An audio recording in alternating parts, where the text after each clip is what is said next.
Olá, meus amigos, seja muito bem-vindo a mais um Doutor Pode. Aqui é o podcast onde o doutor ou a doutora podem.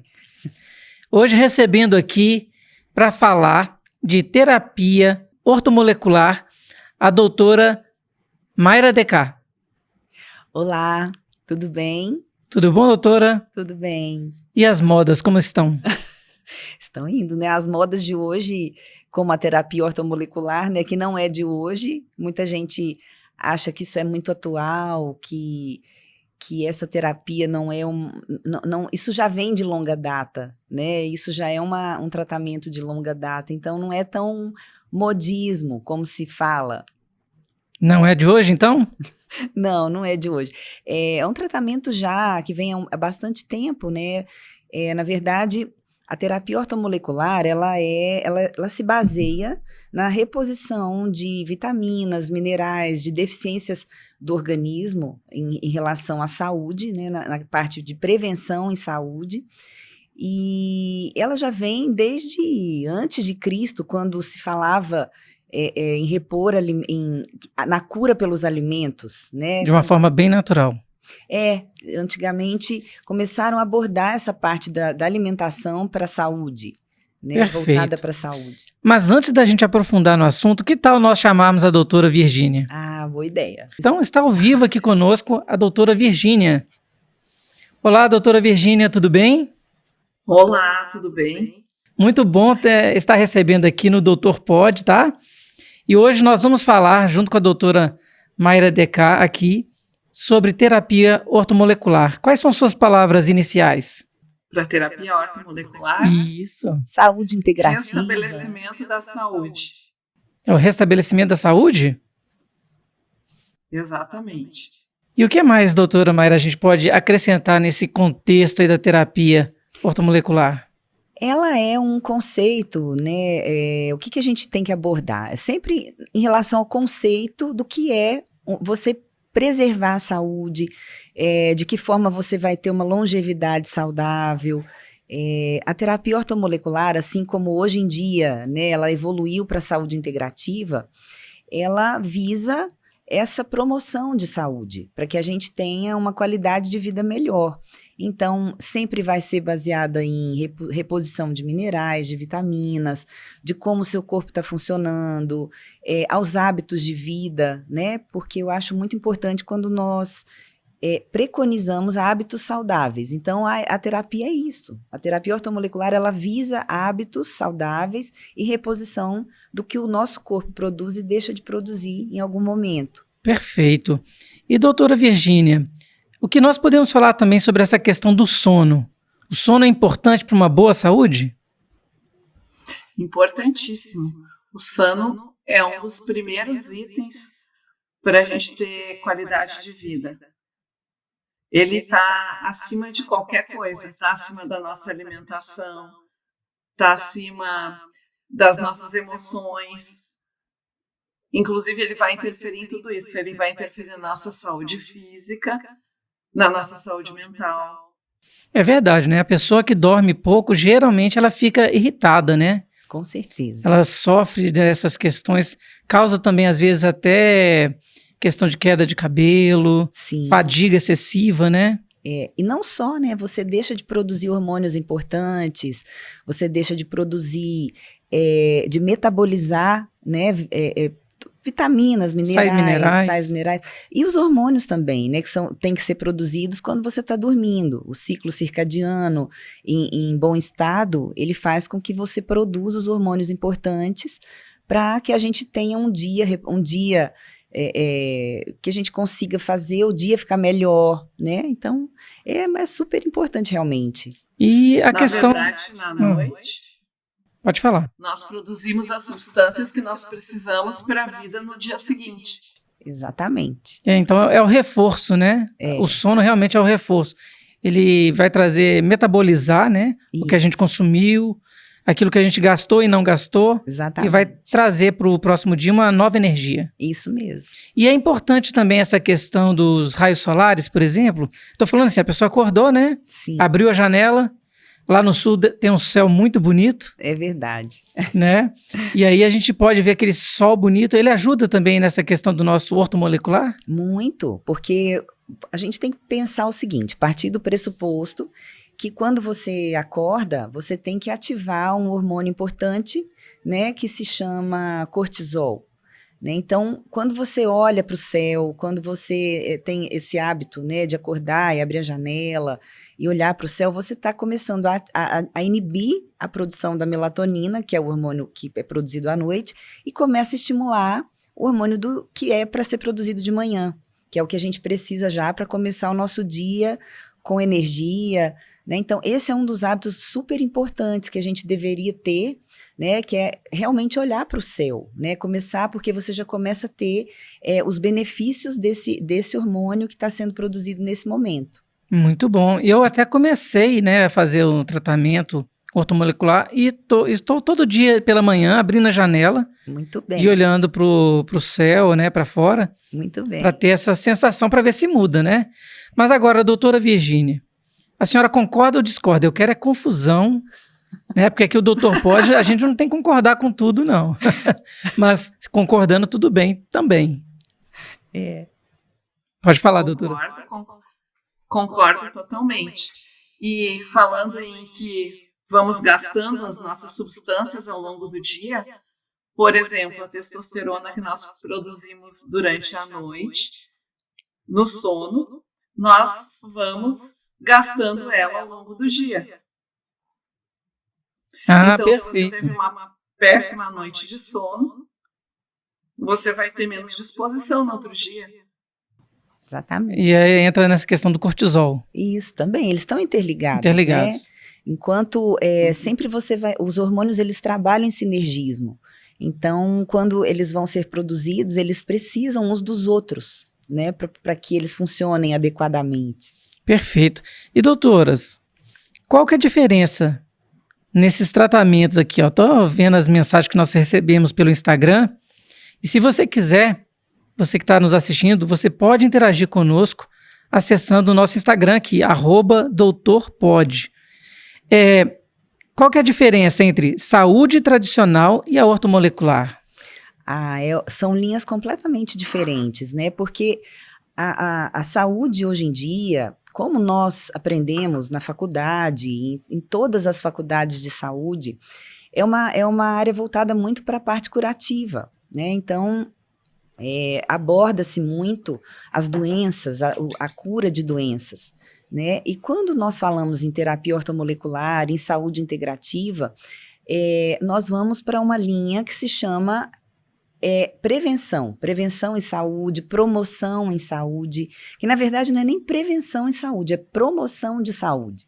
Porque existe uma diferença também entre prevenção e promoção de saúde, né? Então explica aí para os nossos ouvintes. Sim, a promoção de saúde é aquela em que você trata todas as deficiências do organismo do paciente para que ele tenha um sistema imunológico mais forte, para ele conseguir fazer um sistema de reparo, de restauro e reparo mais rápido.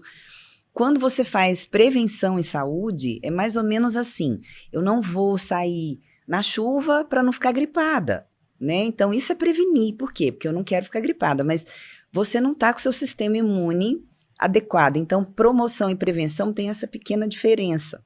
Que é fundamental, né? Fundamental. Então, a terapia ortomolecular, a saúde integrativa, ela atua nessa parte promovendo saúde, né? Então, repõe todos os minerais, todas as vitaminas, os hormônios quando estão em deficiência, para que a gente tenha uma qualidade de vida, né? Um sistema imune mais fortalecido, para que a gente consiga ter mais qualidade de vida mesmo. Muito bom.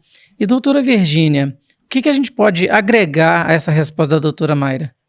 Você acha que essa prática do ortomolecular, ela é para todos? Creio que sim. Eu ainda não conheci pessoas que não se beneficiassem do tratamento ortomolecular. Então, desde o bebê, desde a da gestação, o feto, ele já pode ser beneficiado. e deve ser beneficiado através da terapia ortomolecular até a terceira idade. Uma das coisas interessantes disso é quando a gente fala, né, de quem pode ser beneficiado, isso entra a questão da genética e epigenética, né? O que tem a ver isso?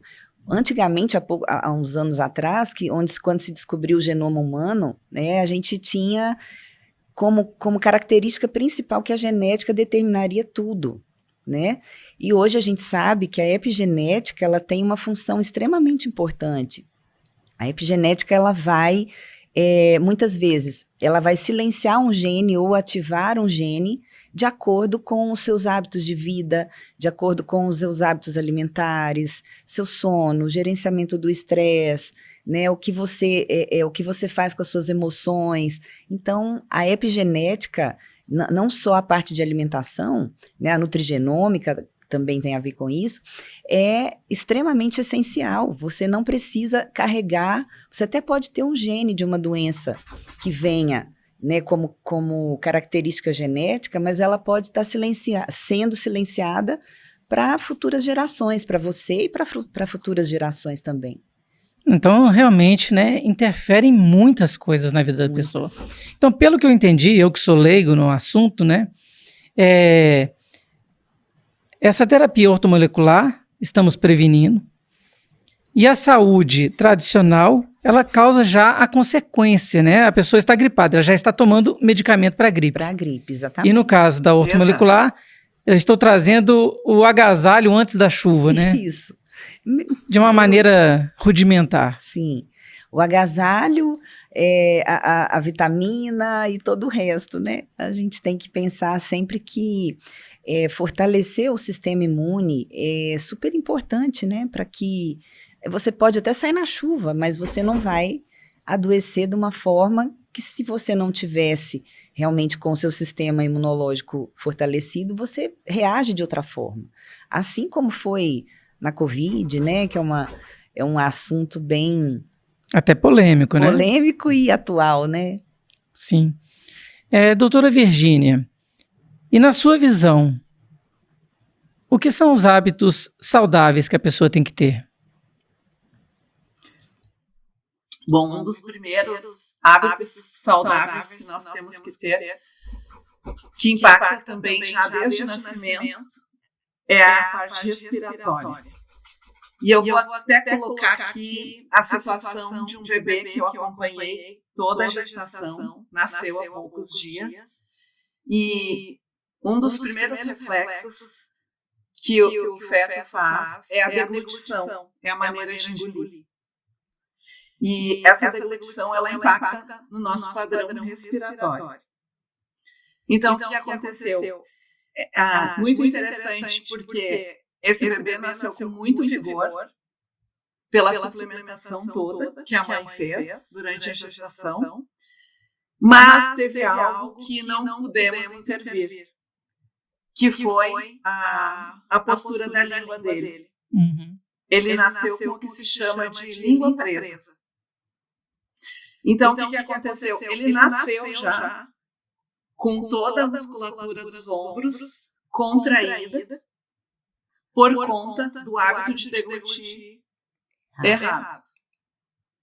Então, assim, isso mudou a condição de amamentar dele, mudou o padrão respiratório do bebê. Alterou tudo, né? E isso já começou a interferir na saúde dele, antes de qualquer outra coisa. Absorção, né? Tudo. Uhum.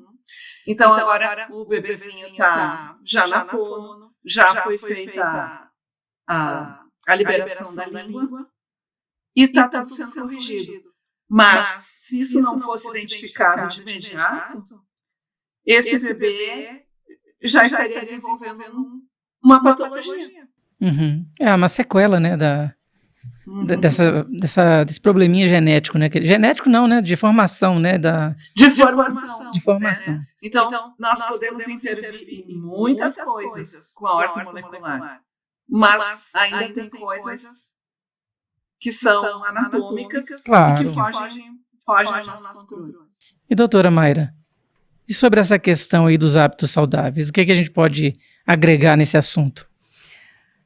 Tem várias coisas, né? Eu acho que uma das primeiras é começar a observar o que você come, observar, sempre ter opções mais saudáveis, não comer muito alimentos industrializados. Né? Mas é gostoso. É gostoso porque a gente teve uma cultura, né, voltada para isso, para o açúcar, né, desembalar os pacotinhos todos. Mas assim, um Doritos... Então, realmente, essa cultura é aquilo, né? O sabor, né, intoxicou mentalmente muita gente. Eu acho que não é muita questão de intoxicar mentalmente, mas quando a gente entra em contato com um alimento, né, que aparentemente é gostoso... Eu acho que essa explosão de sabor que a indústria faz nos alimentos é que mais vicia a pessoa. Sim, o açúcar também, né? Você liga a televisão e o que mais você vê são receitas com açúcar.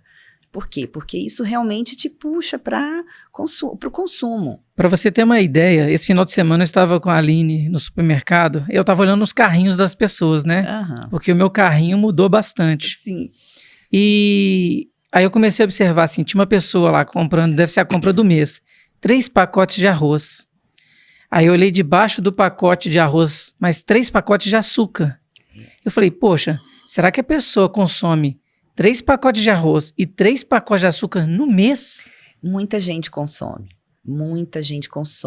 sem você ver, você já está incorporando isso no teu dia a dia, sem muita, ou, né, dependendo da quantidade de pessoas também que tem na casa, mas é uma quantidade muito grande. É uma absurda, né? Assim, o mesmo que você consome de arroz, consumir de açúcar, fora as outras coisas como biscoitos recheados, Sim. etc., que estava no carrinho da pessoa.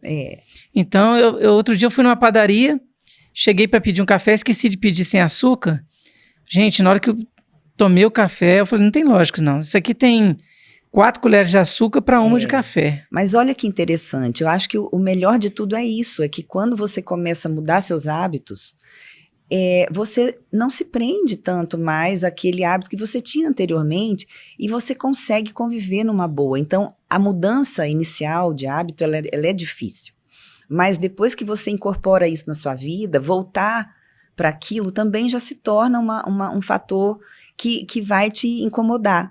Então, a gente realmente já não sente aquele gosto tão doce, não acha aquilo tão bom. Eu, pelo menos, eu sempre fui, na minha infância, na minha adolescência, também consumi muito isso, porque a gente é gostoso realmente, né? E a nossa cultura ocidental, ela é voltada para essa alimentação. Açucarada, né? Açúcar, massas, e a partir dos anos 80, os industrializados, né, que vinham de fora, aquelas batatinhas... Fast food. Fast food. Então, a gente começou a consumir isso e a gente está colhendo, né, os frutos disso também. Essas doenças atuais têm muita ligação com esses hábitos alimentares, né? Então, quando a gente pensa que para se promover saúde, você precisa voltar nas origens, né? Quando a gente ainda conseguia entender que um alimento mais natural é o melhor, é o mais saudável, é o mais indicado.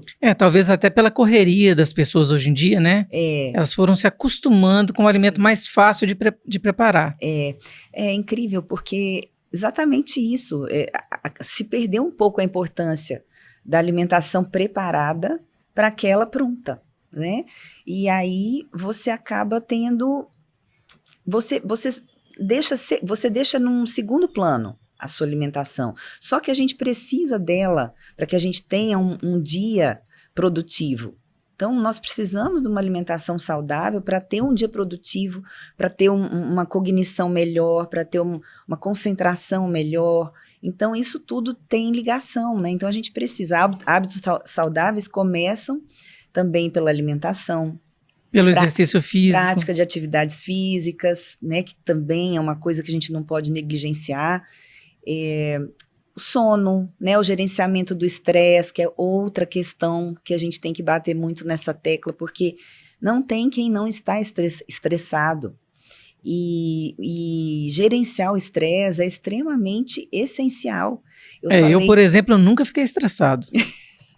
Nunca. Não mesmo? Não, eu sou muito calmo. Imagino. Não, e eu estava conversando com um personal trainer, e aí ele falou, o pessoal sempre pergunta, né, pro personal, pro nutricionista, fala assim, eu quero o dia do lixo, né, o dia que a pessoa come besteira. Não existe. Aí o personal trainer falou com ele, não, tudo bem, você pode ter o dia do lixo, e você vai ser sempre um lixo, fisicamente. Então ele falou assim, não, a pessoa que entra num processo que ela quer melhorar a qualidade de vida, não é isso mesmo, doutora Virgínia? Ela tem que ter o hábito constante. Sim. E vigiar, porque comer um hambúrguer é gostoso, a gente não pode falar. É igual o pessoal fala da droga, né? Toda droga é gostosa. O açúcar é uma delícia, né? Eu tô falando dessas drogas, né, gorduras também saturadas. Mas, doutora Virgínia, então, mais ou menos é isso, né? Para manter um hábito saudável, essa receita aí que a doutora Mayra passou pra gente. Sempre que quiser interferir na nossa conversa, pode entrar, tá? Tá bom. Fazendo um complemento, então, ao carrinho que tu observou no supermercado. E eram vários. Imagina que tinha 3 pacotes de açúcar, né? E os 3 de arroz também são açúcar. Isso, eu imaginei isso também. Porque o arroz é amido. E vira açúcar no sangue, né? Todo carboidrato vira açúcar no sangue. E o açúcar no sangue, ele deixa o sangue o quê? Mais viscoso também, né? Imagina quando mel. Você faz um caramelo. Quando você põe o açúcar na panela e você faz um caramelo, né? O que acontece nesse processo? Vai glicar. O seu sangue que está dentro do seu corpo, que é quente, ele glica do mesmo jeito quando ele tem essa quantidade de amido, de açúcar, né, agregado. Então, arroz, açúcar, pão, farinhas, né? Farinhas em geral, carboidratos. A farinha branca hoje era praticamente um veneno, né? De tão processada. Ela é um dos principais, né, que a gente sempre fala para evitar, mas todo carboidrato, se você... você tem que entender o processo, né? Todo carboidrato que você consumir, de alguma forma, ele vai virar um açúcar, né? Acontece que existem alguns carboidratos que são complexos, que podem te ajudar a fornecer energia e tudo bem. Mas também você tem que restringir o consumo para que você, dependendo do seu foco, do que você preconiza para você. Porque existem profissionais de alta performance que trabalham com fisiculturismo, que já é uma coisa diferente, né? Mas quando a gente está falando em promover saúde, realmente, em ter uma longevidade saudável, você tem que optar por uma quantidade mais reduzida de carboidrato. Não, perfeito. Olha, falando de tanto açúcar, pode falar, doutora. E os altos níveis de açúcar, eles são relacionados também com as doenças neurodegenerativas. Alzheimer, então, né? Hoje, o Alzheimer, né, tem relação, neuroinflamação causada também pelos altos níveis de açúcar. Diabetes, né, que é terrível, né? Um amigo meu mesmo teve diabetes, né? Ele ficou 1 semana cego e depois de um certo tempo teve que amputar dedos, né, do pé. Mas a diabetes é complicado, né? É muito, muito séria. Então a gente, né, tem que para prevenir, você consegue reverter um processo de um paciente com diabetes, com a parte alimentar, não necessariamente com medicação. A medicação, ela vem quando realmente o paciente ele não tem aquele critério para seguir as orientações alimentares realmente de acordo para que isso entre em remissão, né? Alguns pacientes que já estão mais graves, têm obesidade mórbida, aí talvez você tenha que entrar com alguma medicação realmente. Mas pacientes que acabam de saber, né, que aumentou ali um pouquinho a hemoglobina glicada acima do contexto, né, do geral ali, ele consegue reverter isso com hábito, com os seus hábitos, seus próprios mudança hábitos de hábito, né, na verdade. Alimentares, isso, com a mudança de hábitos. Então, já teve vários casos que foram conduzidos dessa forma, né, principalmente na pandemia, que os pacientes estavam com medo de sair de casa para ir ao médico, né, então foi uma das opções que eu dei. Eu falei, já que você não vai, vamos fazer um tratamento em relação à sua dieta. Vai estar em casa mesmo, você vai fazer a sua comida, você vai observar o que você vai consumir e vamos observar como é que vai ser o exame. E realmente teve redução desses índices de hemoglobina glicada, de insulina. Foi muito interessante esses casos. Não, e eu aqui, gente, eu cometi um erro grave aqui no podcast. Estou conversando aqui com as doutoras e eu nem pedi para elas falarem sobre a formação, a estrutura delas hoje, né? É correria, mas podcast, vocês me perdoem, que é assim mesmo. Doutora Virgínia, fale um pouquinho para a gente da sua formação, para que as pessoas entendam sobre sobre a sua formação mesmo, sobre o seu conhecimento. Porque as pessoas acham que a terapia ortomolecular a pessoa meio que aprende no dia a dia, né? E tem mudanças. Explica para a gente o seu currículo. Então, eu sou formada pela Universidade Federal do Rio Grande do Sul. Fiz a faculdade de odontologia, bem tradicional. E depois de alguns anos de trabalho, eu comecei a desenvolver essa parte de trabalhar sobre a respiração bucal, que é uma das nossas áreas que não é aprendida na faculdade. Então, desenvolvendo o trabalho em torno da respiração bucal, a gente começa a ter uma abordagem integral do paciente, porque a respiração bucal impacta em todo o organismo, inclusive nesses pacientes com diabetes. Essa respiração tem um alto impacto, né? A respiração bucal, ela pode, por exemplo, interferir diretamente nos níveis de insulina do paciente, mesmo que ele não consuma açúcar e carboidrato. Então, pode aumentar os níveis de açúcar no sangue. E isso é muito interessante porque as pessoas não agregam, né, a respiração bucal com a saúde geral. A gente não vê isso na faculdade, a gente não aprofunda, né? Não se aprofunda nisso em conversas com colegas da área, muito, muito difícil mesmo. Até que você começa a fazer esses elos, né? Então, eu acho que isso é maravilhoso. Então, vem associar com a história do bebezinho, que eu contei ali no início. Se não fosse feita aquela correção, o bebezinho já estaria instalando uma respiração bucal. E ele já começa a mudar todo o metabolismo. Né? Então, foi a partir daí que eu comecei a ter essa visão mais integrativa do paciente. E a partir disso, quando a gente começa a ter essa visão, as outras coisas só vão chegando. Vai aprofundando. Então, né? Vai aprofundando. E eu tinha o desejo de estudar mais do assunto. Quando iniciou a pandemia, eu tive tempo para entrar e aprofundar. Que ótimo. E nessa trajetória, então, que eu comecei a fazer cursos de ortomolecular, de reposição hormonal, e conheci a doutora Mayra Decati. É verdade. Essa que está aqui à minha frente. Isso. E foi numa dessas pós, né, Virgínia? A gente se encontrou também, e eu também sou dentista, né? Me formei pela Universidade Federal de Uberlândia em 99.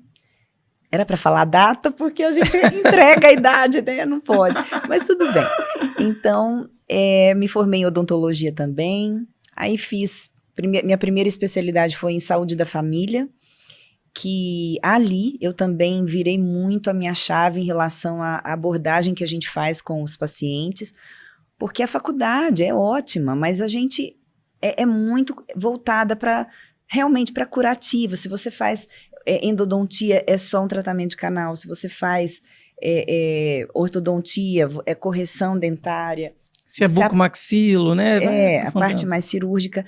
Agora, claro, a gente aprende o geral no início da faculdade e tudo mais, mas você vai afunilando, né? E quando eu saí da faculdade, eu já realmente eu abri o leque, porque você começa a trabalhar com profissionais de outras áreas e você vai observando as mudanças que os pacientes têm na saúde geral quando você começa a tratar.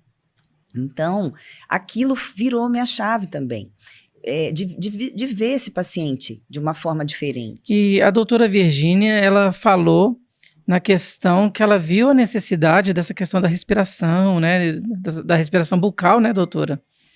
E você, qual foi esse gatilho que te fez ir para o ortomolecular? Você tinha atendeu um paciente, alguém na família que tinha algum problema? O que foi esse gatilho seu? Na verdade, o meu primeiro paciente foi eu mesma, né? Ah, é? Foi o meu caso.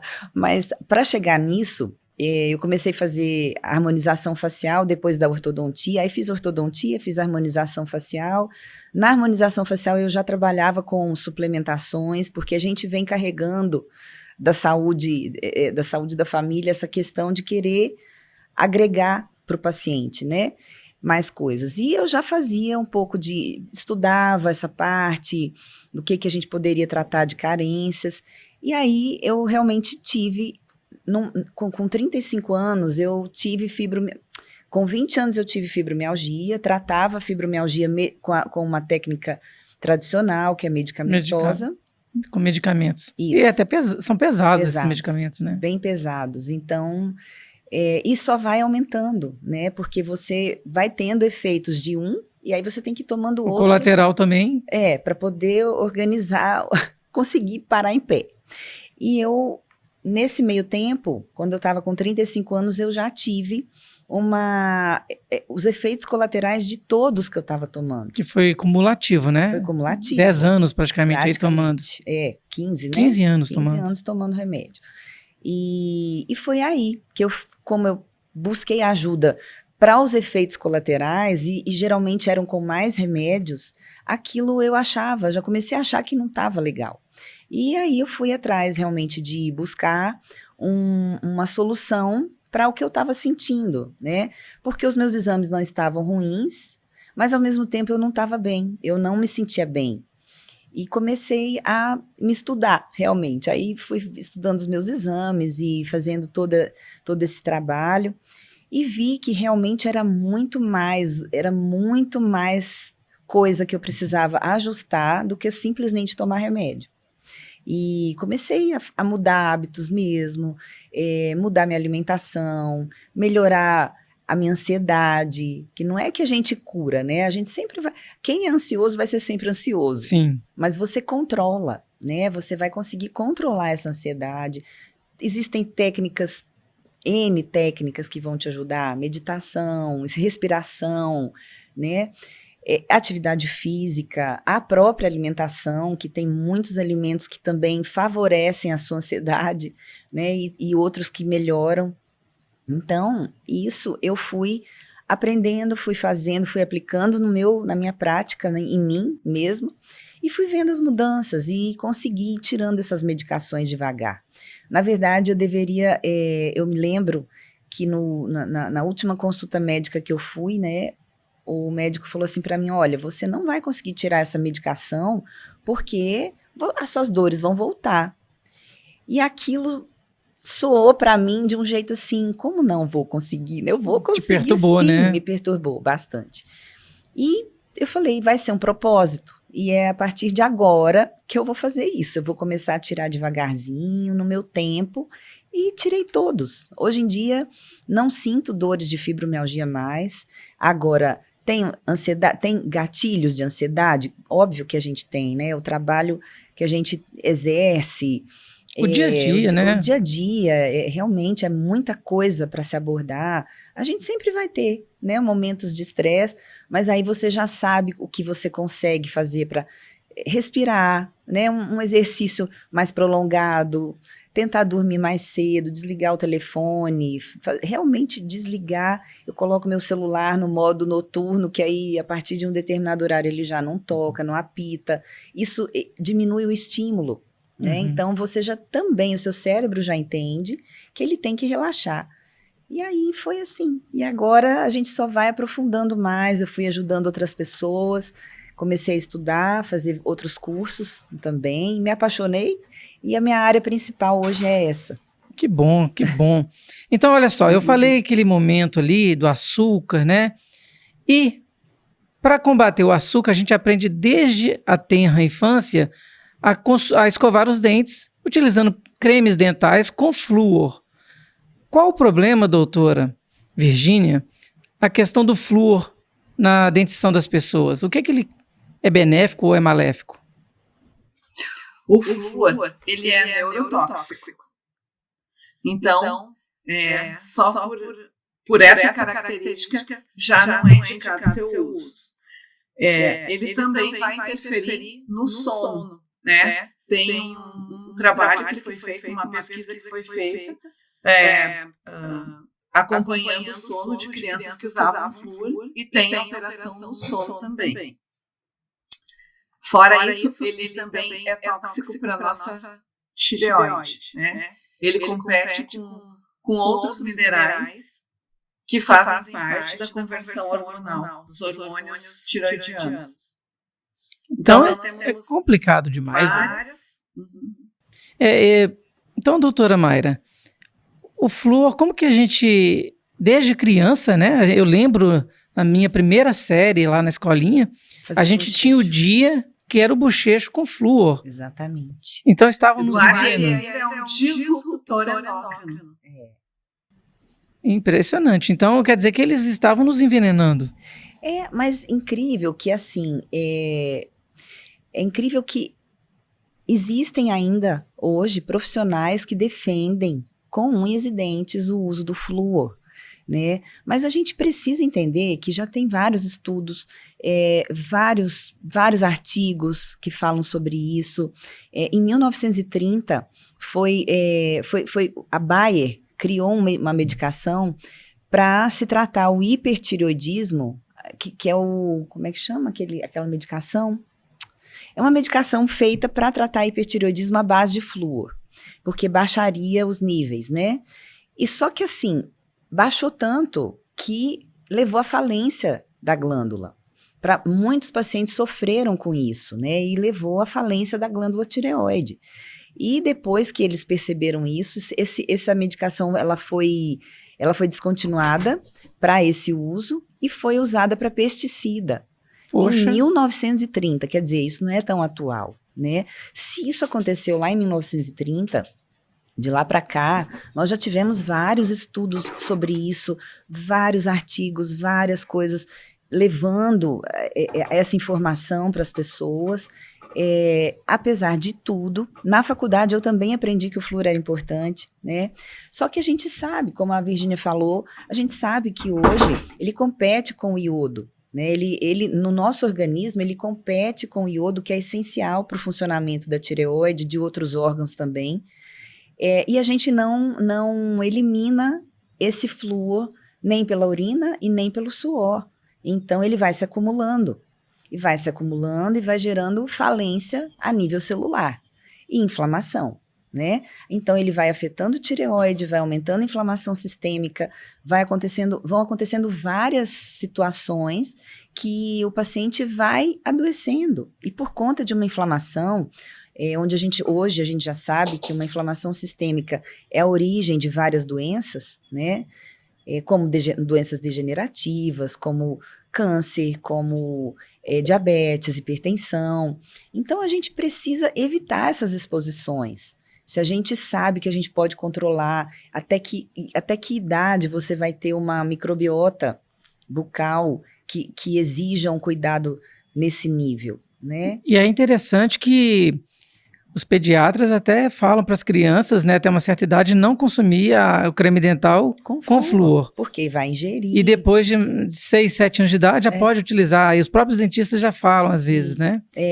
Os dentistas... A questão é que o contato com a mucosa já está causando alteração, né? Ainda mais pela boca, né?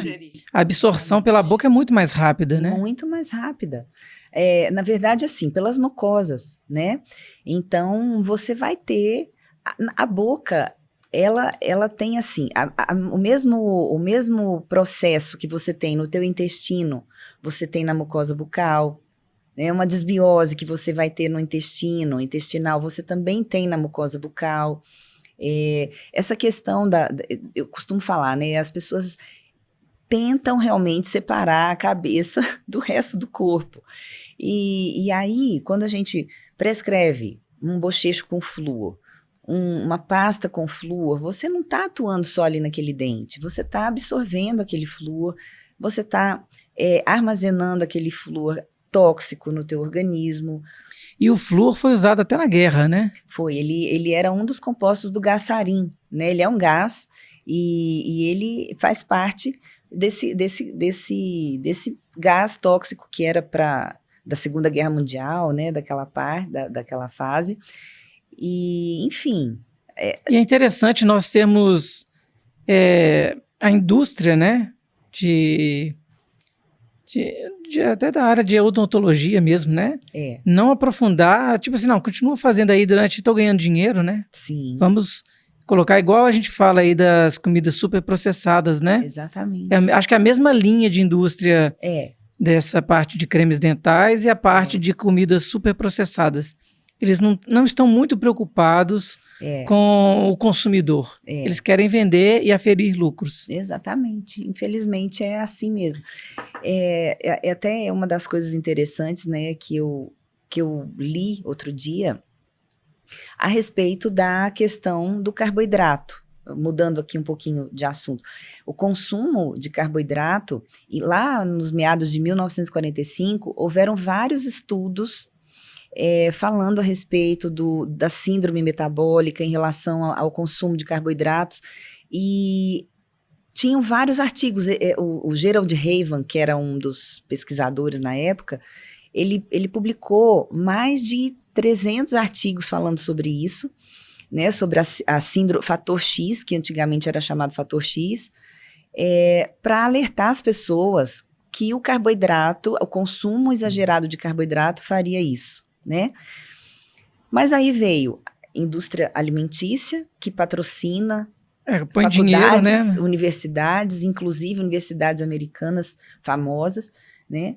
E aí essas pesquisas foram ceifadas. Então, 10 anos depois, ele só tinha 3 artigos publicados sobre isso.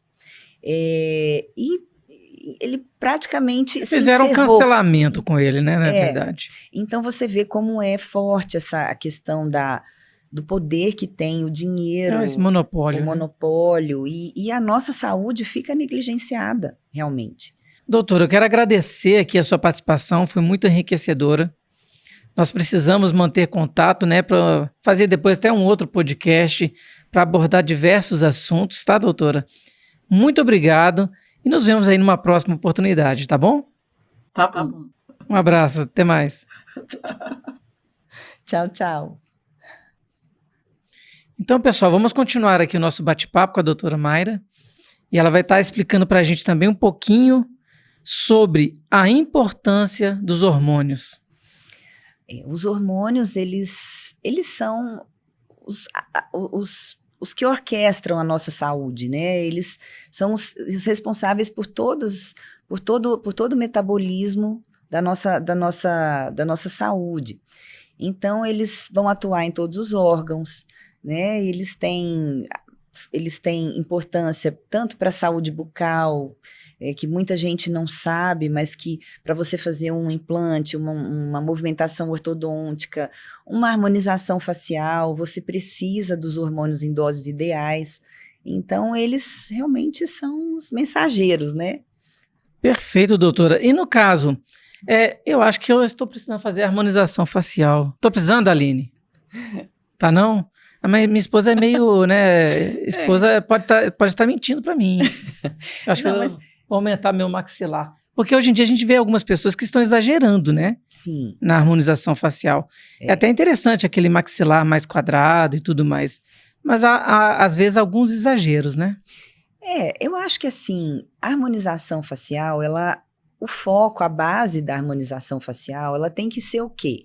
Corrigir algum desequilíbrio. Da mesma forma que eu costumo falar, né, que a terapia ortomolecular, ela vai corrigir seus desequilíbrios internos, a harmonização facial, ela vem para corrigir desequilíbrios externos. Então, eu acho que tudo que você vai fazer a mais, né, modificar uma face, É uma opinião pessoal, né? Claro que tem profissionais que gostam, que querem desenhar realmente a face e tudo mais, mas ao meu ver, eu acho que tudo mais natural, eu acho bem mais bonito, né? Particularmente falando, e harmonioso, assim como a saúde, porque a gente preconiza de uma forma geral. E voltando sobre essa parte dos hormônios, assim, qual que é a importância dos hormônios na nossa vida, na nossa cadeia da questão de idade, né, e tudo mais?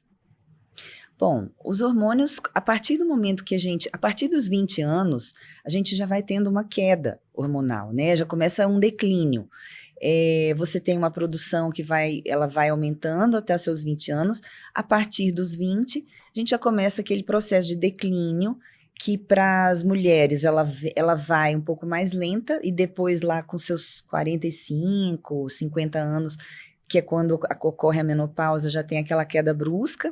E para os homens, também, a partir dos 20, 30 anos, já começa um declínio mais suave. Então, os homens não experimentam aquela queda hormonal como as Brusca, mulheres, né? brusca como as mulheres. Mas eles também sofrem, né, de andropausa. Muitos também têm as suas funções prejudicadas pela falta desses hormônios. E quando você começa a perder os seus hormônios naturais, você começa realmente a envelhecer e começa a ter esses processos. Por exemplo, a testosterona mesmo, né, que as pessoas às vezes associam muito só com a libido. A testosterona endógena, ela é a principal responsável pelo músculo cardíaco, pela função cardiovascular. Então, nós temos que sempre pensar que não é só libido, que não é só músculo, que é o que todo mundo acha, né?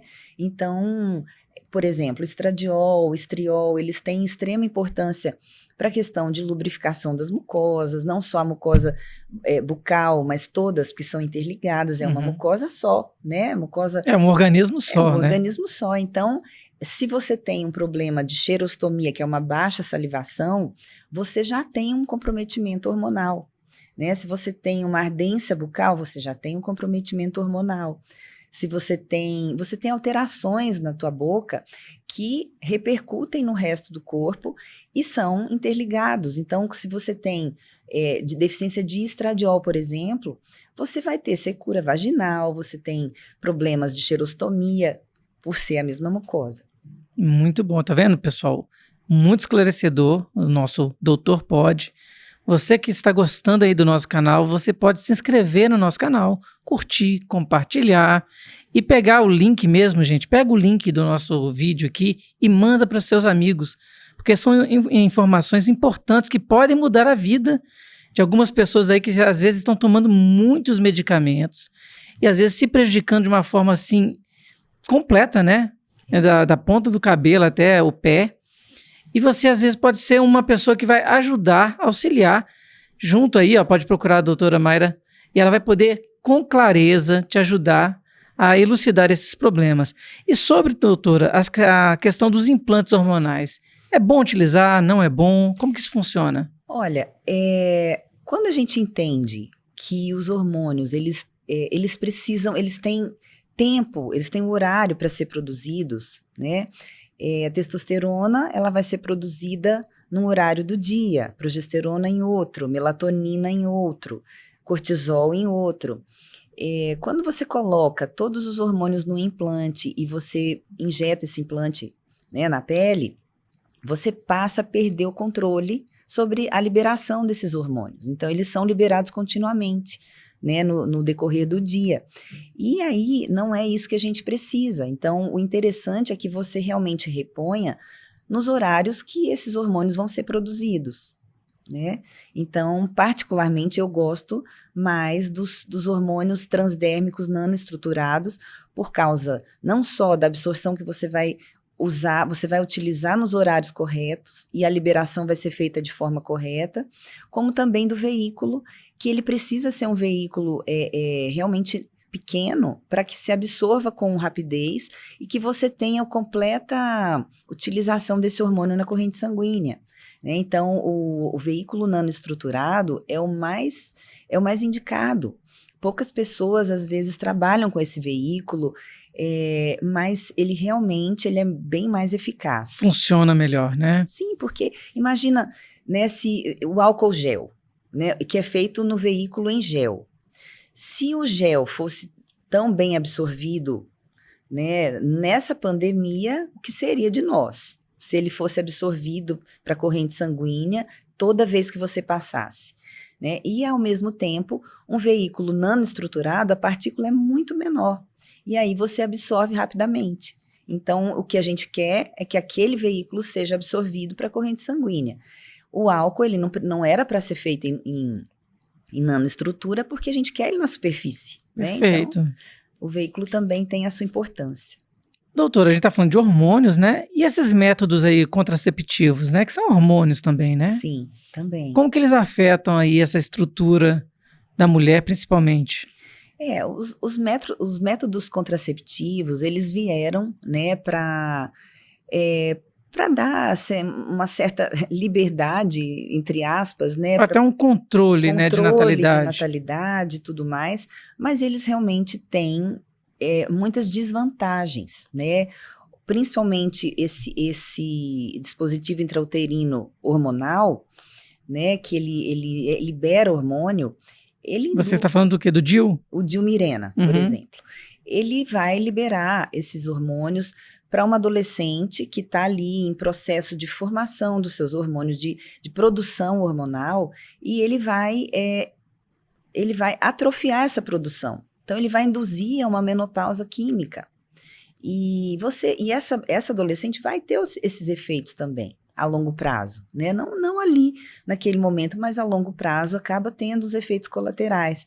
Então, até isso a gente tem que pensar muito bem, porque hoje em dia já é utilizado o anticoncepcional, né, para qualquer coisa, para espinha, para tratar uma acne. Às vezes uma adolescente, pré-adolescente, ela nem tem atividade sexual e ela usa para tratar um controle de oleosidade, de acne, né? E isso prejudica muito a sua produção hormonal, o seu metabolismo. Eu tenho observado que parece que as escolas de medicina, elas fortalecem muito essa questão do uso de medicamentos, né? Parece que não quer tratar a causa do problema, né? É sempre o que já está... Eu não sei se a gente pode falar não quer, né? Eu acho que é uma cultura. Pode ser. Eu acho que isso é cultural, veio de uma questão cultural, como uma base curativa para doenças, tanto que existem muitos médicos realmente bons para a cura de doenças, né? Que se não fossem eles também, acho que muitos pacientes não conseguiriam ter uma qualidade, já que estavam doentes, não conseguiriam ter uma qualidade de vida para conduzir aquela doença. Mas o que a gente pensa é assim, no meu caso, eu acho que deveria existir as duas medicinas, né? As duas, aquela preventiva deveria fazer parte. O que me passa a impressão é que às vezes a pessoa chega no consultório do médico e ele está com pressa, está com uma certa urgência ali, ele quer resolver também o problema da pessoa, né? E ele simplesmente fala assim, dor de cabeça? Tá o remédio. Dor de garganta? Tá o remédio. E o que está ocasionando? Será que a pessoa está tendo algum problema hormonal que está chegando à garganta dela, né? Talvez não tenha esse aprofundamento. Sim, é porque justamente isso, porque você entra na faculdade e você é conduzido de uma determinada forma. E os próprios profissionais que fazem a faculdade fazem isso para si próprios. Vira uma rotina, né? Eles fazem isso com eles próprios, verdade. Com a família. Não é que eles são ruins, não é isso. É porque foi aprendido assim. Não, realmente não estou falando que é ruim. Tanto é que eu falei das faculdades de medicina. As faculdades preconizam. Parece que os professores já estão tão acostumados com aquilo ali, virou rotina. Sim. E não estão estudando outras formas de tratar alguns problemas. É porque realmente é aquilo voltado para a cura, né? Não existe essa questão da promoção em saúde. Vamos ver o que a gente pode fazer para esse paciente não adoecer. Que hábitos, o que a gente pode incorporar para esse paciente, para que ele veio na tua consulta porque ele tem uma dor de cabeça frequente. Tudo bem, você vai passar uma medicação, O médico, ele tá Para resolver aquilo ali, né? o problema dele, ok. Mas será que a gente não pode entender o porquê que esse paciente está com essa dor de cabeça recorrente? Será que esse profissional não pode puxar um pouquinho mais para trás essa história, para que a gente consiga não ter recorrência dessas dores, para que ele não fique tomando esse remédio sempre que porque, tiver uma assim, dor de cabeça? às vezes eu observo assim, a pessoa tem uma intolerância à lactose. Uhum. E ela às vezes sofre de dor de cabeça, né, bem aguda. Inchaço. E aí ela fica todo dia tomando remédio para dor de cabeça, Sim. atacando Sim. fígado, rim, tudo, né? É. E às vezes o médico poderia falar assim, mas se você consome muito queijo, muito leite, Exatamente. aí a pessoa assim, todo dia eu como queijo, tomo leite. Olha, faz um teste, fica 2, 3 semanas sem consumir. Se a sua dor de cabeça diminuir, provavelmente a lactose. Eu acho, Eduardo, que hoje em dia até já tem muitos profissionais que estão se preocupando mais. Eu acho que muitos estão se voltando para essa área, mas a gente ainda vai um longo tempo ainda com evoluir. A gente ainda tem uma boa parcela para percorrer, para conseguir agregar isso realmente de forma efetiva. Até porque, como nós vimos, né, tem pessoas que consomem açúcar em larga escala, cultural. E não sabe, e não acha que aquilo vai fazer tão mal. Não, eu já vi gente que o médico já falou com ela assim, ó, você não pode pôr mais uma colher de açúcar na boca. Aí ela fala assim, mas como que eu vou viver? Ela já está tão dependente do açúcar. O açúcar, ele causa dependência mesmo. Ele causa realmente uma dependência. Tanto que quando você está mudando o seu estilo de vida, quando você começa o tratamento, muitos pacientes queixam de dor de cabeça por causa da abstinência do açúcar, do carboidrato. A Aline está lá na produção, ela está balançando a cabeça, ó. Porque ela está mudando a alimentação. Isso. Eu também estou. Ontem mesmo, eu falei com a Aline assim, olha, Aline, vontade de comer um doce. E olha que eu não sou de doce, hein? Aí sabe o que eu fiz? Tomei um copo com água, né? Era o que podia, né? E assim, mas é uma questão de querer. Lógico que a gente não vai ficar totalmente sem o açúcar, né? Sem um carboidrato às vezes, mas saber dosar. Mas você vai ver, Eduardo, que daqui a pouco, quando você começar a repor o que está te faltando, porque essa necessidade do açúcar, essa compulsão alimentar, ela também tem a ver com deficiências metabólicas. Quando você começa a repor o que está faltando, aquilo passa a não te fazer tanta falta. E depois a gente pensa assim, nossa, mas eu olho para o doce, eu tenho vontade de comer o doce, mas quando você come já não é mais o mesmo paladar. Então, ainda bem que é assim, né? Porque imagina você viver uma vida com vontade de comer uma coisa e não complicado. E doutora, essa suplementação que nós estamos falando aí, né? A gente falou do hormônio, do açúcar, do flúor, e a suplementação, ela é mesmo necessária? Ela é necessária quando existem as deficiências metabólicas, né? Eu acho que só se suplementa quando você tem deficiência metabólica. Não tem que suplementar indiscriminadamente. Então eu vou ali na farmácia comprar um Centrum, né?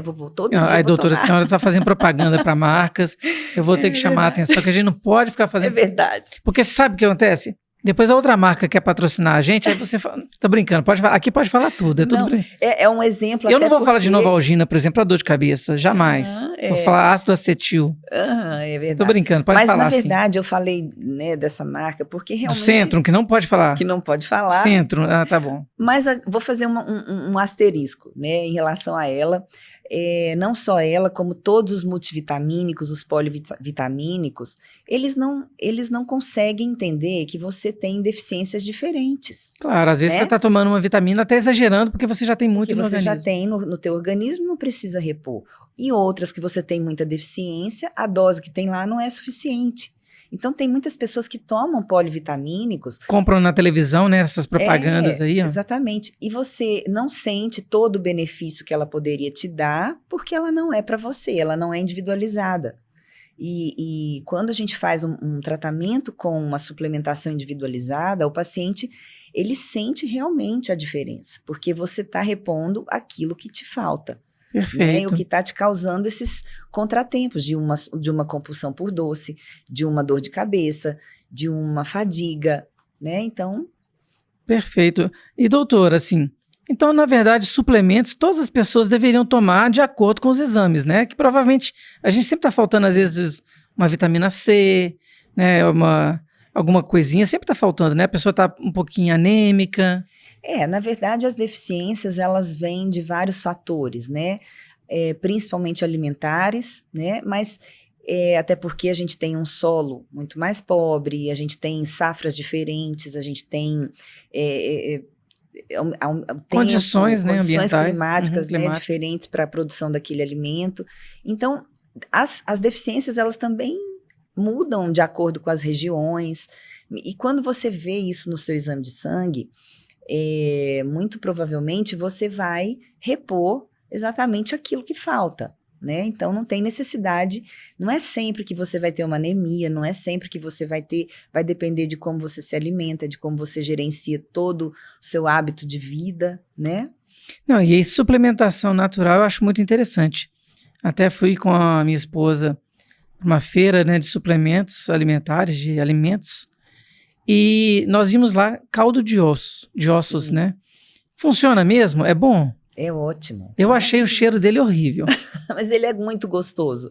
Ele é maravilhoso. Eu, se fosse todas as pessoas, independente... Me lembrou sopa. Mas é como se fosse um caldinho. Mas um é porque eu não caldo. gosto de sopa.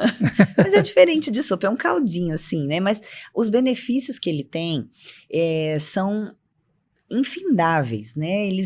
O caldo de ossos, ele tem proteínas importantes, aminoácidos importantes. Então, eu sempre falo para todos os pacientes, se você quer ter uma saúde intestinal adequada, você tem que tratar a parede intestinal. O caldo de ossos, ele faz uma função para essa parede intestinal de forma muito eficaz. Se você faz atividade física e quer tomar um suplemento com aminoácidos, também não vou falar qual. A gente não vai falar de whey. Não vai falar de whey. Ah, tá. Mas como a gente quer fazer um suplemento, né, que é um suplemento com aminoácidos, o caldo de ossos, ele tem uma quantidade muito maior de aminoácidos. Esses whey da vida, que a gente não pode falar o nome, ele tem aproximadamente 22 gramas, né, de proteína, 21, 25. Varia muito, Varia. Né, de marca para marca. E você acredita que esse caldo de ossos, ele teria quanto? Eu não sei quantificar. Porque também depende de como a pessoa faz, como né? a pessoa faz, né, mas é muito mais biodisponível também. Uhum. Então, algo que você tem uma biodisponibilidade, você vai aproveitar mais no teu organismo. Né? Então, você tem muitos efeitos desse caldo para inúmeras situações de saúde em geral, inclusive para a questão imunológica.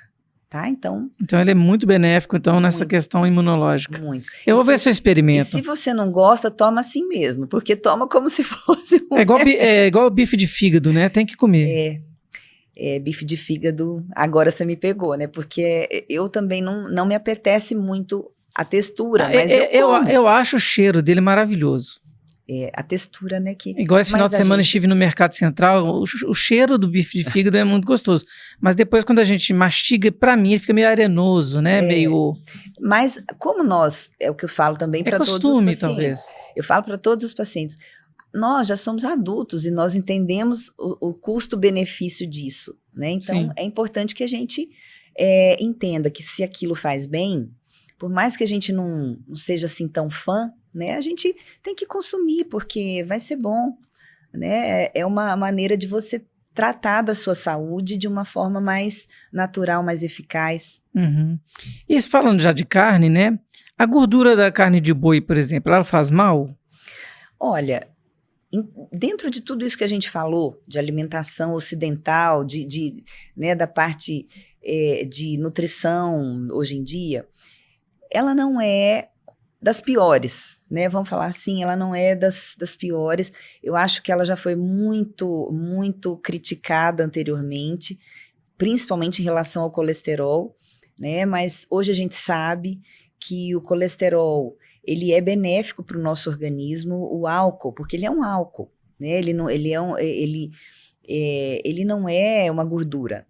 Então, o colesterol, ele é o precursor dos nossos hormônios, né? Então, assim, quando a gente fala de gordura da carne, não é o que vai causar um dano no teu organismo em relação a isso, né? A não ser que a pessoa consuma só a gordura. Só a né? gordura em quantidades absurdas. Eu acho que o bom senso impera nessa Então, hora. comer um bacon de vez em quando com tem nenhum ovos, problema. é bom. É bom. Eu como, eu gosto, e eu acho que se você faz um bacon de qualidade, né, de preferência com menos conservantes, você busca uma Porque hoje em dia tem qualidade. até essência de bacon, né? O pessoal parece que Aí não é tem bacon, alguns né? bacons hoje em dia que é estranho até. Você vê que a carne, ela tá levemente dourada, vamos dizer assim, mas ela não tem aquele sabor de defumado. Então, aí é que tá. Então, você tem que saber o que você está comprando, o que você está consumindo, né? Um alimento de verdade é aquele que não tem tanto conservante, que não tem tanto corante. Então, você tem que procurar por alimentos realmente mais naturais. Isso. E falando sobre alimentos naturais, a gente falou do açúcar e eu esqueci disso. O adoçante e o açúcar, qual que é melhor, qual que é pior? O açúcar é sempre ruim, né, gente? A gente tem que entender que o açúcar, ele sempre vai causar muito dano para o nosso organismo. Teve uma época que o pessoal falava que o açúcar mascavo era o melhor. Tudo açúcar. Açúcar é tudo açúcar. Realmente, o dano que ele vai causar, ele pode até assim, não ser tão processado, porque esse açúcar, mas se você tem um problema relacionado ao açúcar, qualquer açúcar vai ser prejudicial, né? E os adoçantes também. Os adoçantes, eles têm produtos químicos que são cancerígenos, né? Então, o que a gente faz? E aí, né? O que a gente faz com isso? Geralmente, ou você tenta habituar o seu paladar a alimentos menos adocicados, ou se você realmente não tem como e tiver que utilizar um adoçante que seja mais natural, que são realmente muito poucos, né? Geralmente... Os mais naturais são quais? Xilitol? Estévia 100%, não é o estévia misturado, né? O 100%. O xilitol também é um que é mais... que a gente consegue utilizar. Até pouco tempo atrás se falava muito no eritritol, mas também já tiveram pesquisas sobre ele que também não tem mais... Sucralose, ele é bom, é ruim? Não, sucralose também não é indicado. Não é indicado? Não. Só esses dois que geralmente se salvam aí um pouquinho, né? Uhum. É claro, com moderação. Se puder ficar sem, melhor. Eu até acho que, às vezes, a pessoa que não está habituada com café muito amargo, né? Mas ela não vai exagerar. Eu vou te falar que antigamente eu tomava açúcar com café, porque eu sempre fui apaixonada por doce. Hoje em dia, eu tomo meu café sem açúcar e quando eu ponho 2 gotas de adoçante, que pode ser até esses fraquinhos, eu já não consigo tomar. Então, o nosso paladar, ele também altera, muda. Né? Você vai ver que com o tempo isso aí vai melhorando, vai mudar, e a gente consegue levar realmente com menos paladar que tem afinidade por doce. Muito bom, doutora. E eu estou vendo aqui algumas perguntas que as pessoas estão mandando para a gente. O pessoal fala muito sobre glúten, as doenças autoimunes. O glúten, ele pode causar alguma doença autoimune, não? Na verdade, o glúten, ele vem assim, num processo, ele já vem de muito tempo sendo modificado geneticamente, né? O glúten que se tinha lá muitos anos atrás já não é mais o mesmo que a gente tem hoje e utiliza para a prática culinária. O que acontece? O glúten, o de hoje, que é utilizado hoje, ele é um produto extremamente inflamatório. E quando ele inflama a nível celular, e se a gente tem uma inflamação, uma doença autoimune também tem, um dos fatores dela é a inflamação. Então, ele tem esse elo, né, com a inflamação. Então, tem alguma coisinha a ver com as... Tem. Eu, por exemplo, quando consumo coisas assim, alimentos que têm glúten, eu sinto o estômago alto, dificuldade na alimentação. É, por isso mesmo, por ele já ter sido modificado geneticamente tantas vezes, ele não tem uma biodisponibilidade mais. Igual o que está acontecendo com a soja também, que já foi modificado geneticamente várias vezes ou não? Eu acho que a soja, ela também já tem essas modificações genéticas aí há muito tempo. Antigamente era usado, né, falava-se muito de leite de soja para prevenir problema nas mamas, né, e tudo mais. Mas eu sinceramente acho que tudo que a gente consome, toda alimentação que você consome, ela tem que vir do que o teu organismo vai absorver de forma real, né, um alimento que seja mais adequado. E eu já percebi que a gente tem muitos ciclos nessa área de alimentos, né? Uhum. Teve época que o tomate era vilão, teve época que os ovos mesmo foram vilões, e depois, não, pode comer, pode voltar aquilo ali. Por que será que acontece tanto isso? É lógico que a gente está adaptando, né? Mas tem alguns alimentos que já se consomem há milênios e até hoje esse vai e vem. Infelizmente entram diversas questões, como a interferência da indústria alimentícia, como a interferência da indústria farmacêutica, dos agrotóxicos, né? A interferência também de que antes, né, porque não pode, por causa do colesterol realmente causar um problema a nível, por conta dos ovos, né? Então, hoje em dia a gente sabe que já não é assim, o ovo é um dos alimentos mais ricos que tem. Né, ele é um dos alimentos que tem mais nutrientes, então isso realmente cai por terra. E a evolução natural também dos estudos, né? Eu acho que isso daí vai evoluindo sozinho. Eu, por exemplo, eu sou um cara muito cuidadoso. Toda vez que eu vou lá no açougue, no supermercado, eu peço o peito de frango sem silicone. Porque hoje em dia tudo tem muito silicone. Não, tô brincando, gente. Mas assim, eu falo assim com a açougueira, brincando, arruma um peito de frango, mas sem silicone. Porque hoje em dia as aves têm tanta ingestão coisa, né? de hormônios, né? Sim. Cresce absurdamente. Aí eu brinco com o pessoal assim, eu quero peito de frango sem hormônio. Aí tem que ser realmente daquelas galinhas criadas soltas, né? Eu acho que o mais ideal seria realmente consumir desses animais que são criados em pasto, soltos, com alimentação natural também. São os mais, inclusive são os que mais têm vitaminas, né? Que mais você absorve vitaminas desses alimentos também, quando feitos. E, doutora, só para a gente está chegando já no final do nosso podcast, mas eu queria saber, assim, o jejum intermitente funciona, não funciona? É uma propaganda? Uma moda? A moda? Né?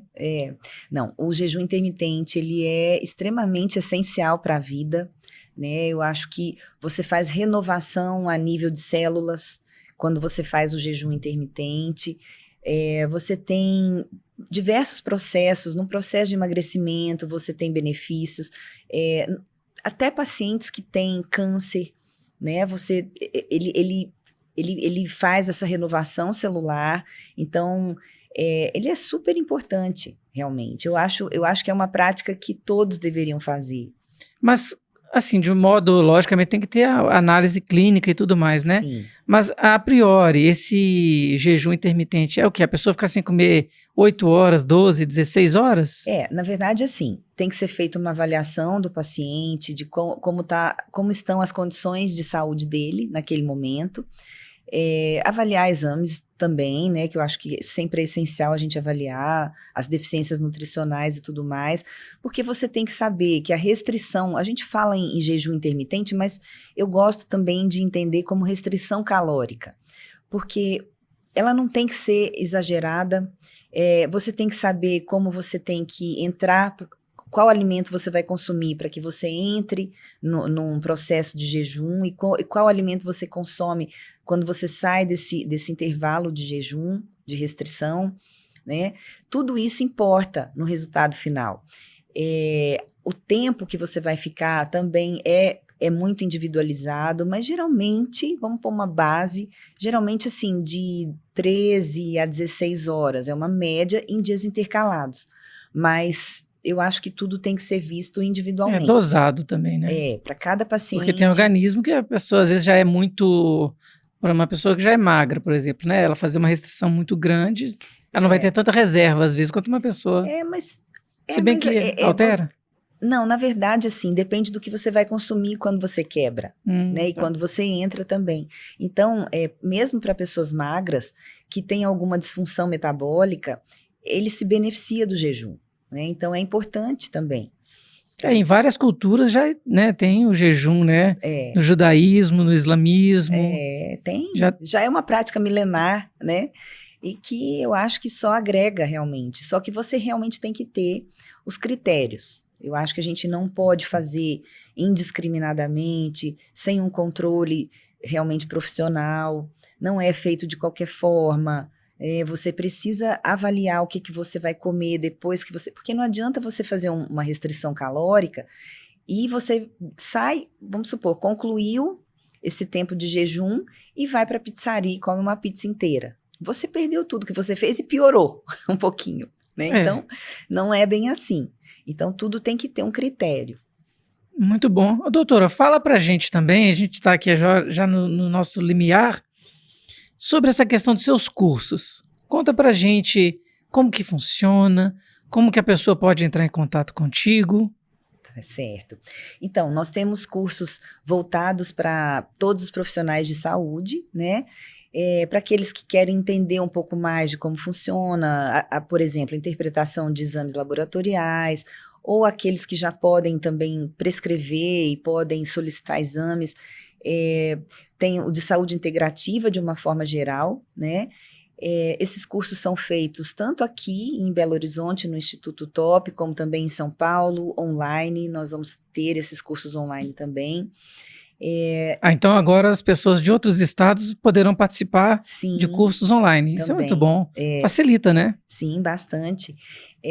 Eu tenho também a mentoria para profissionais já dessa área, que também estão entrando nessa área agora. Eu ia falar disso mesmo. Então, você também presta uma mentoria. Sim, essa mentoria direcionada, né, para esses profissionais, para essas dificuldades iniciais que eles têm. Então, é feita de forma individualizada.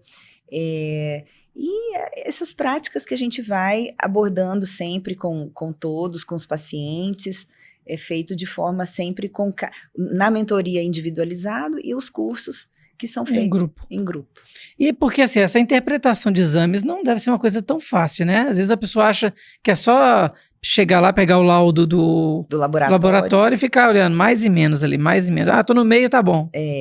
Não, realmente, se você quer promover, né, saúde, você tem que entender que o exame de sangue, ele tem que ser relacionado com biomarcadores, com outros entre eles, né? Você não pode avaliar dentro de um valor de referência do laboratório, porque os valores de referência de laboratórios, eles são feitos, na maioria das vezes, de acordo com a bula dos reagentes, né, ou pela população daquela região em determinado momento.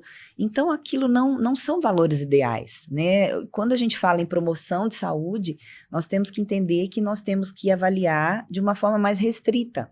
E quando nós avaliamos de forma restrita, nós conseguimos chegar em causas de sintomas de pacientes que eles já têm alguns sintomas relacionados a alguns problemas que eles nem têm ainda, mas que eles estão caminhando para aquilo.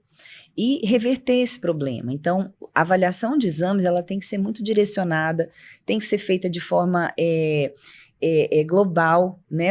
São vários exames, não são poucos também, porque isso é outra coisa que as pessoas assustam, né? Quando você vai fazer um exame de sangue que a gente solicita, geralmente até no próprio laboratório, o pessoal fala, nossa, mas você está bem?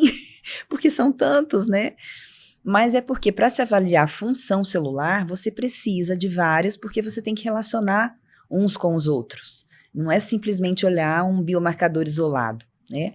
Já para você tratar uma doença, é só você pegar ali e olhar rapidinho, né? Uhum. Mas para a promoção de saúde, realmente, você está avaliando função celular. E função celular, ela é bem mais complexa, ela é bem mais aprofundada.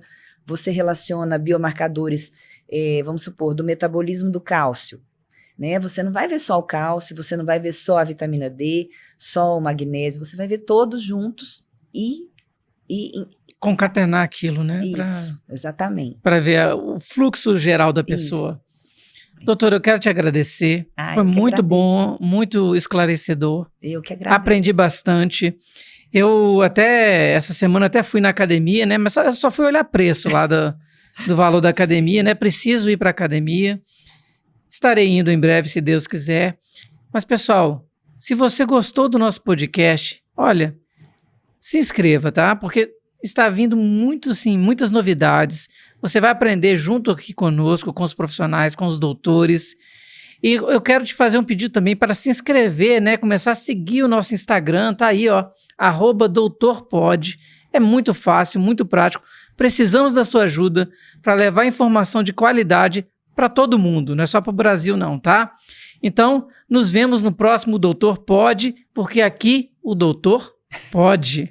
Isso aí. Muito obrigada pela presença, muito obrigada pela participação aqui também. Eu que agradeço. E até mais, pessoal.